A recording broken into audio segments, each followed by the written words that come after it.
Bonjour à vous les enfants, et bien voilà, on se retrouve maintenant pour à nouveau continuer notre leçon sur les probabilités. On s'approche de la fin, enfin on n'a plus que des exercices maintenant à faire pour vérifier que tout est bien assimilé, pour bien comprendre la substance de tout ce qu'on a appris jusqu'à présent. Alors, vous aviez le 32 à faire pour aujourd'hui. J'espère que tout le monde au moins a essayé. On va donc le corriger ensemble. Alors, dans un jeu, on doit tourner deux roues. La première roue donne une couleur, donc bleu ou rouge, avec une probabilité donc de 3 quarts sur le bleu et un quart, donc forcément un quart sur le rouge, même si ce n'est pas dit. Construit et complète un arbre, la deuxième, un chiffre entre 1 et 6, chacun avec la même probabilité. Très bien. Construit et complète un arbre représentant les différents résultats possibles. Bon, déjà, on voit que on peut on lance deux roues. On les lance même en même temps, on pourrait dire. Néanmoins, on peut considérer que c'est un résultat, une expression aléatoire à deux épreuves. Le tirage de la roue bleue et rouge et le tirage de la roue multicolore. D'accord? Bon, clairement ici, après on peut choisir. On peut choisir laquelle on met en premier, laquelle on met en deuxième. Ça n'a aucune importance. Enfin, vu que plus tard on parle d'un résultat qu'on appelle R1, donc en mettant le R, donc le rouge, ici en premier, on a bien compris que pour eux, c'était plutôt la première roue qu'on tournait en premier. Mais on pourrait faire exactement la même chose en inversant l'ordre. D'accord? Alors, donc premier tirage, la première roue. Deux possibilités. Soit on tombe sur rouge, soit on tombe sur bleu. Avec trois quarts de probabilité pour le bleu. Et donc forcément, combien pour le rouge? Un quart. Pourquoi un quart? Puisque ces deux événements étant incompatibles, non, excusez-moi, étant contraires, pas incompatibles, sont contraires. D'accord? Ça veut dire que la probabilité de l'un plus la probabilité de l'autre est égale à 1. Donc si un a une probabilité de 3 quarts, l'autre a une probabilité de 1 moins 3 quarts, c'est-à-dire un quart. D'accord? Puis, une fois qu'on a eu chaque couleur ici, eh bien, on a 6 possibilités. J'obtiens le 1, le 2, le 3, le 4, le 5 ou le 6. Avec chacun une probabilité de 1 sur 6. Je ne l'écris pas à chaque, parce que c'est les mêmes et on le sait. Pareil pour ici. Après, je peux obtenir 1, 2, 3, 4, 5 et 6. Chacun avec une probabilité de 1 sur 6. Ben, pourquoi 1 sur 6? Parce qu'il y a 6 possibilités. Donc chacune a une probabilité de 1 sur 6, puisqu'ils ont la même probabilité, équiprobable. 1 sur 6. D'accord? Donc ça c'est fait. Si après avoir tourné les roues, les aiguilles se trouvent sur le schéma, comme ici dans l'exemple, on note R1, rouge pour le premier tirage et 1 pour le deuxième. Quelle est la probabilité du résultat R1 justement? Ben, on voit bien que le tirage R1, il est quoi? C'est ce chemin-là. Oh, c'est dur à dire ça. C'est ce chemin-là. Rouge et après 1. D'accord? Donc la probabilité d'obtenir R1 est égale, vous avez vu que deux parenthèses, hein, parenthèse ici pour dire la probabilité 2 et R1 ici parce que la notation de l'événement, on l'a noté avec les parenthèses, hein, donc double parenthèse. Probabilité de l'événement R1, c'est égal à combien? C'est égal à 1 quart multiplié par un sixième. 1 quart pour avoir du rouge et un sixième pour avoir le 1. Ce qui fait donc 1 sur 6 fois 4, 24. 1 sur 24, une chance sur 24 de tomber sur R1. D'accord? Quelle est la probabilité d'obtenir B4? Alors B4, c'est d'abord j'obtiens B et après je tombe sur le 4. Donc la probabilité d'obtenir B4, c'est la probabilité d'obtenir B, c'est-à-dire 3 quarts, multiplié par la probabilité d'obtenir 4, qui est 1 sur 6, ce qui nous fait donc, alors 3 fois 1, 3, 4 fois 6, 24, 3 sur 24, ou encore mieux, On a ici un 3 et un 6. On peut donc simplifier par 3. Il reste donc plus que 1 en haut et 4 fois 2, 8 en bas. 1 sur 8. D'accord? Quelle est la probabilité d'obtenir bleu et un chiffre pair? Alors là, on a plusieurs chemins. Pour ça, donc, on va prendre du vert. La probabilité d'obtenir bleu et un chiffre pair. Donc, les chemins sont bleu et après 2. Ou alors bleu et après 4. Je vais effacer. Ici, j'ai mis du... Ça a un peu trop effacé, je crois, tant pis. Voilà, hop là. Donc, on a le 2, là, on a le 3.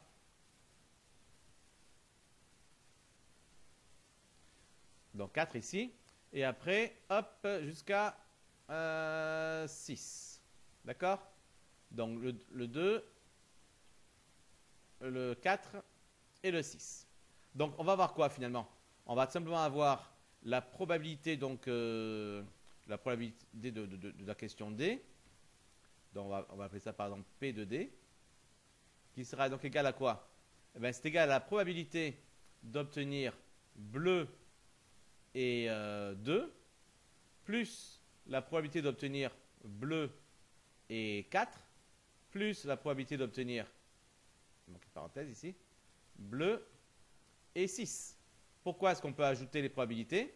Parce que tout simplement, ces événements-là sont incompatibles les uns avec les autres. On ne peut pas avoir bleu 2 et en même temps bleu 4. Donc forcément, on peut donc ajouter les probabilités. Sauf que la probabilité d'obtenir bleu 2, bleu 4 ou bleu 6, c'est la même, évidemment. Parce qu'on a ici les Q probabilités, donc ça reste toujours un huitième à chaque fois. Donc ça nous fait 3 huitièmes. C'est 1 huitième pour lui, plus 1 huitième pour lui, plus 1 huitième pour lui. Donc 3 huitièmes. D'accord? Ou alors, on peut faire les choses différemment. On peut dire la probabilité d'obtenir un bleu, c'est tout simplement 3 sur 4. Et la probabilité d'obtenir un pair, d'accord? Un pair, directement, sans souci du reste, c'est quoi? Eh bien, vu qu'il y a combien de paires là-dedans? Ben, il y en a 3. 3 sur 6. Donc la probabilité d'obtenir un chiffre pair, ce sera 3 sur 6, c'est-à-dire 1 sur 2. Et donc la probabilité de la question D, P de D, est donc égale à 3 sur 4. Donc c'est parce qu'il me faut un bleu. Et après, il me faut un pair multiplié par 1 sur 2, ce qui me fait encore évidemment 3 sur 8. Donc vous voyez, donc deux manières de faire la chose. Hein. Soit en additionnant les différentes probabilités en écrivant bien que le pair c'est 2, c'est 4, c'est 6. Ou alors en recréant deux événements, l'événement bleu qu'on connaît déjà et l'événement pair qu'on n'avait pas étudié, mais on peut sans problème l'étudier pour ainsi être capable après de faire la multiplication. D'accord?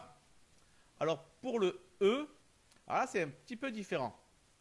Quelle est la probabilité d'obtenir le bleu ou un chiffre pair? Alors ça va être beaucoup plus compliqué à faire.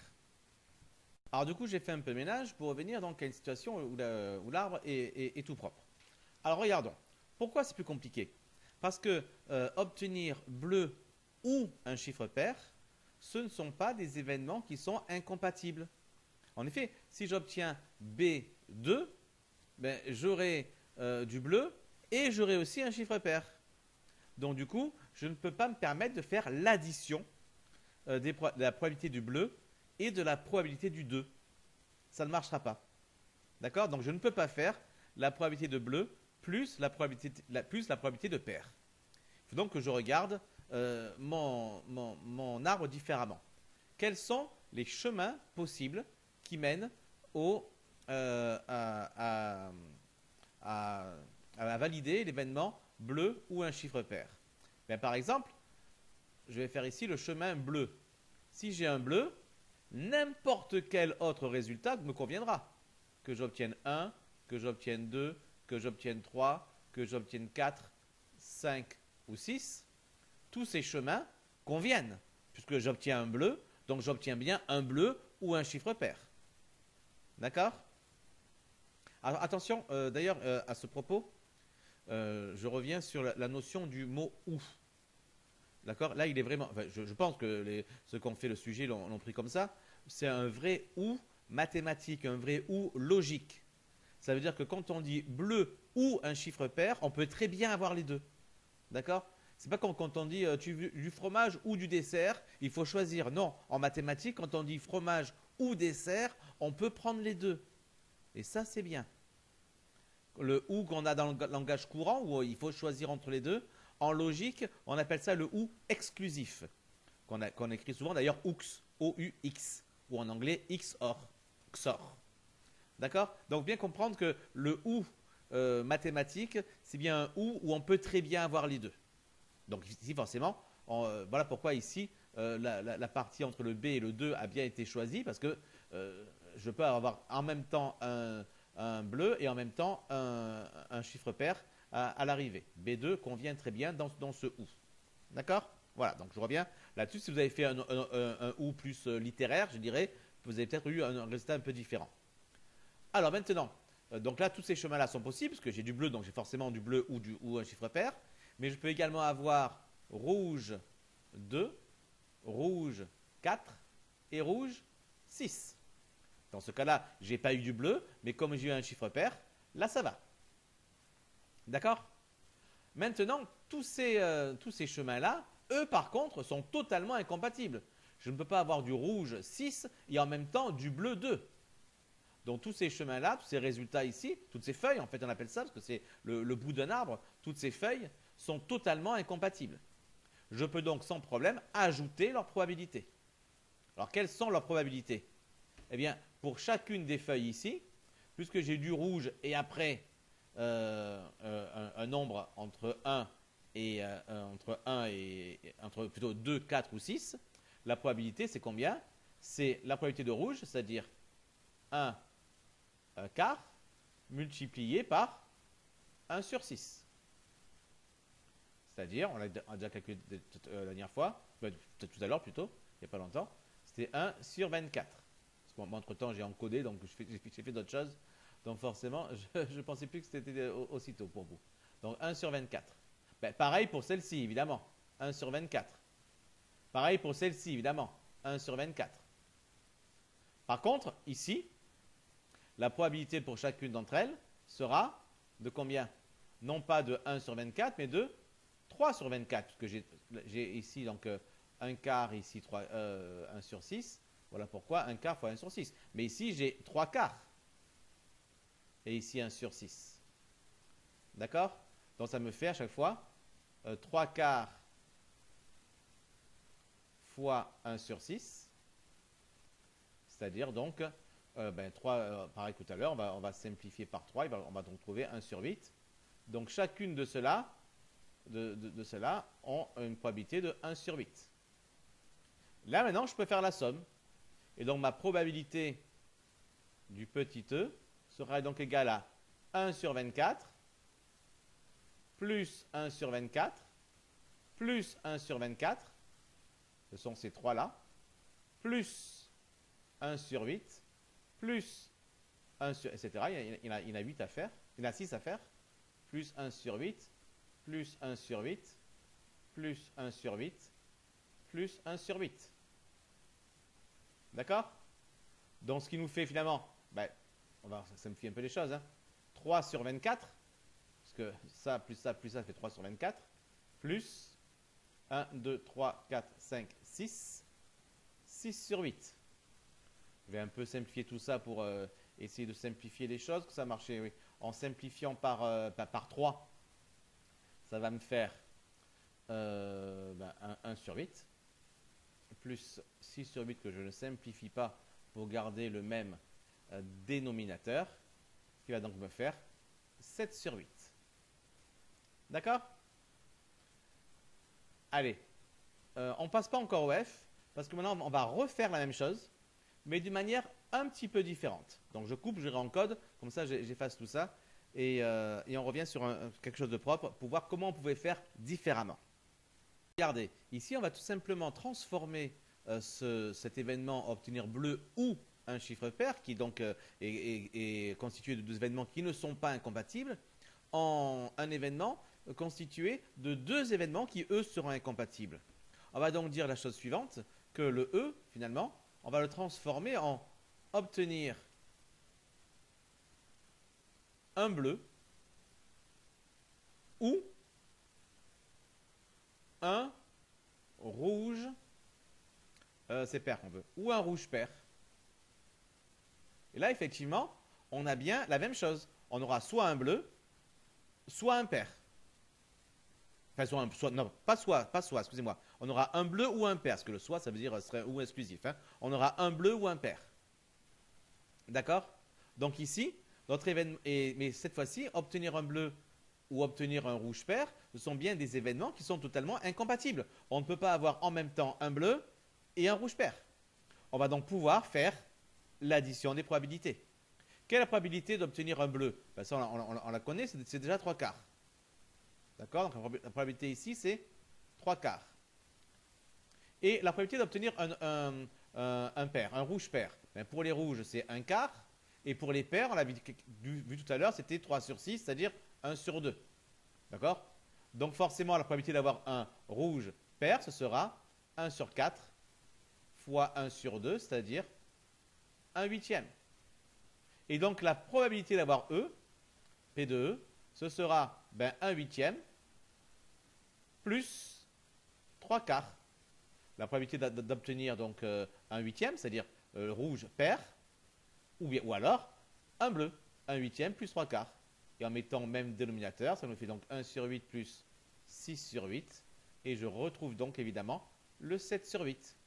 Donc on retrouve donc exactement la même chose que tout à l'heure, mais à mon avis, de manière un peu plus simple. On n'a pas eu à faire tous ces chemins, à faire toutes ces additions. Les choses sont venues beaucoup plus facilement. Vous avez vu, le principe, c'est de transformer cet événement qui est constitué de deux sous-événements qui ne sont pas incompatibles en le transformant en un événement constitué de deux sous-événements, mais qui, eux, sont totalement incompatibles et donc qui permettent de faire l'addition des probabilités. D'accord?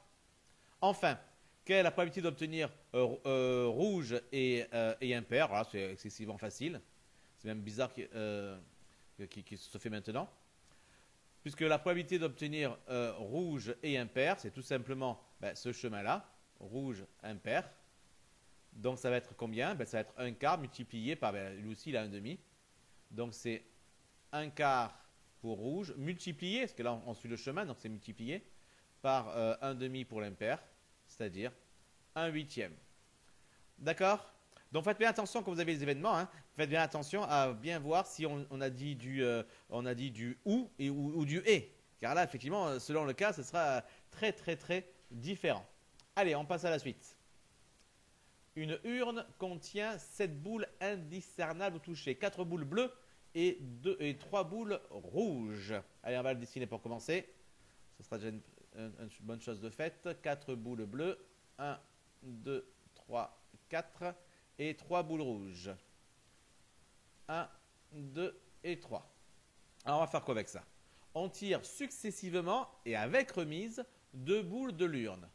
Calcule les probabilités que la première boule soit bleue, la seconde soit rouge, les deux boules aient la même couleur. Alors là, on voit bien qu'on a bien une expression aléatoire à deux épreuves, puisqu'on tire deux fois une boule. Alors que se passe-t-il? La première fois, on tire une boule, on peut soit tomber sur une bleue, soit tomber sur une rouge. D'accord? Avec quelle probabilité? Obtenir une bleue, c'est la probabilité de 4 sur un total de 7. Donc la probabilité, c'est 4 sur 7. Et la probabilité d'obtenir un rouge sera donc 3 sur 7. D'accord? Puis après, lorsque je fais mon deuxième tirage, eh bien, j'ai encore deux possibilités. Soit j'obtiens bleu, soit j'obtiens rouge. Avec les mêmes probabilités. 4 sur 7 pour le bleu et 3 sur 7 pour le rouge. Et pareil ici, soit j'ai du bleu, soit j'ai du rouge, avec 4 sur 7 ou 3 sur 7. D'accord? Alors, mon événement, c'est la première boule bleue, la seconde rouge. Donc moi, ce qui m'intéresse finalement, dans ce cas-là, c'est ce chemin-là. Bleu et après rouge. Donc la probabilité, donc je vais l'appeler comment cet événement? Je vais l'appeler A1. puisque c'est la première question du A, d'accord? D'accord? Donc probabilité de A1 est égale à combien? Est égale donc à 4 septièmes pour ici, multiplié par 3 septièmes pour ici.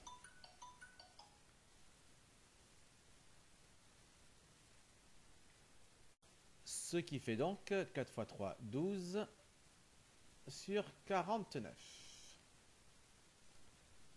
Maintenant, on s'intéresse à la situation, on va prendre ça en rouge, où les deux boules, calcule les probabilités que les deux boules aient la même couleur. Alors là, il y a la même couleur, donc il y a deux possibilités. C'est soit bleu-bleu, bleu-bleu, soit rouge-rouge. Voilà les deux possibilités, bleu-bleu ou rouge-rouge.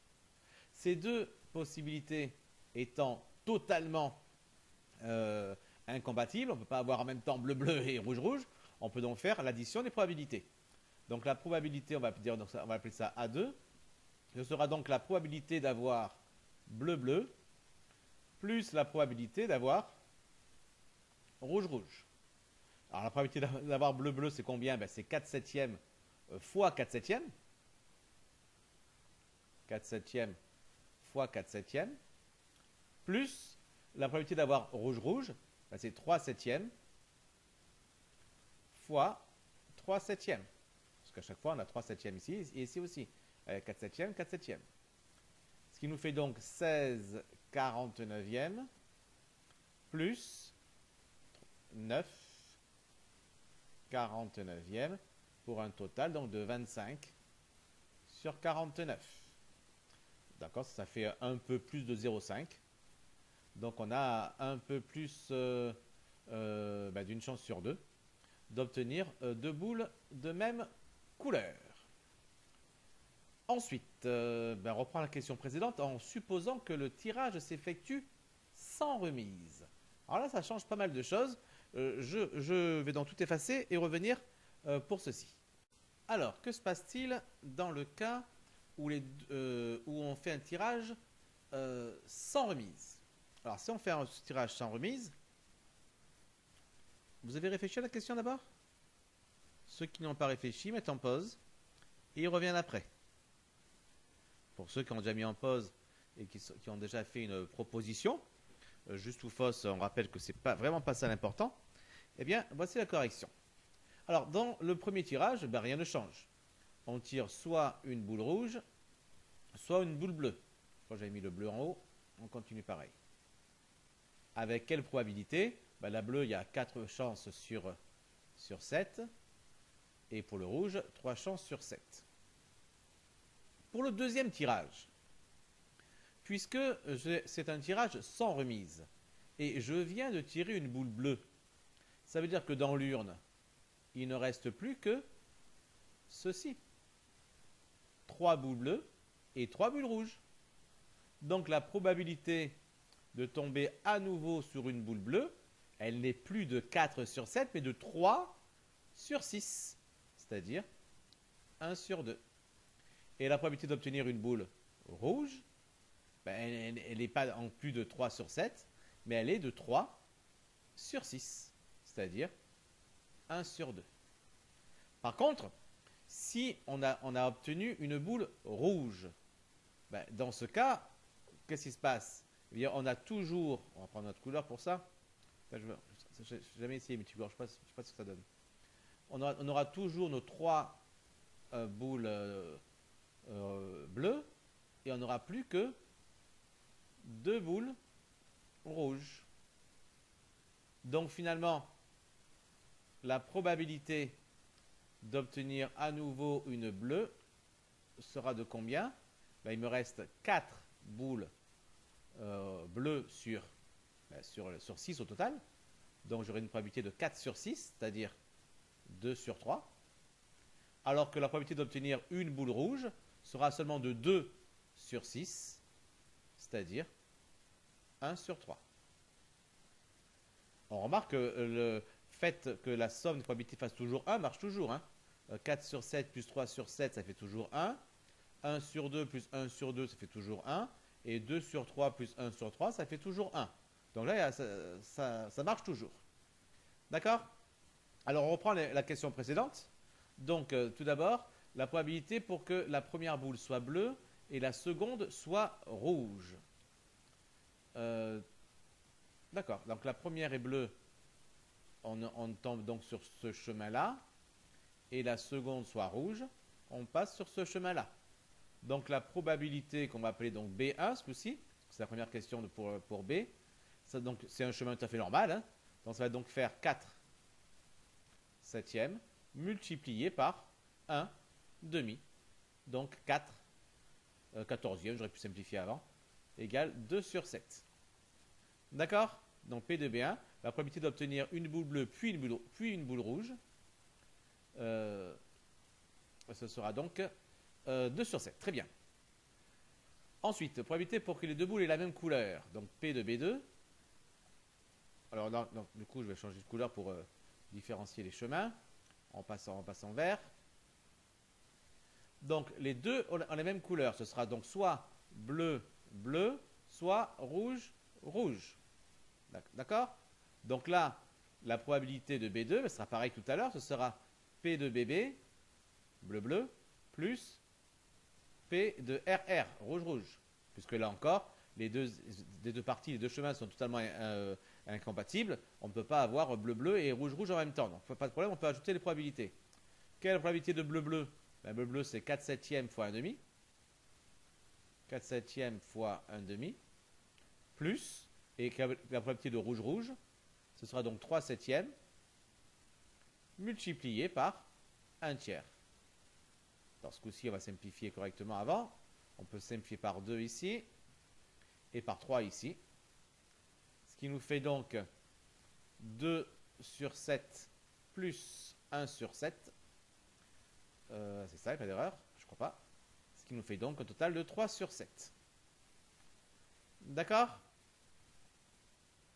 Allez, maintenant on reprend les questions précédentes en supposant que l'urne contienne aussi 2 boules noires. Donc là, on va finalement tout reprendre à 0.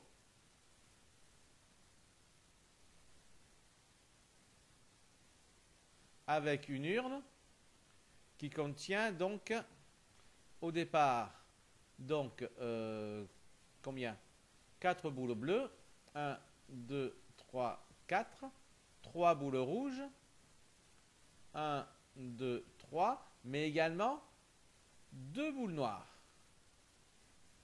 Et il faut donc refaire toutes les mêmes questions, c'est-à-dire aussi bien celle du petit a que celle du petit b. D'accord? Alors, on va commencer, on va peut-être pas tous les faire, ça va faire une vidéo un petit peu trop longue quand même. Donc on va juste voir le principe. L'arbre, ce sera quoi? Ben, il y aura 3 possibilités ici.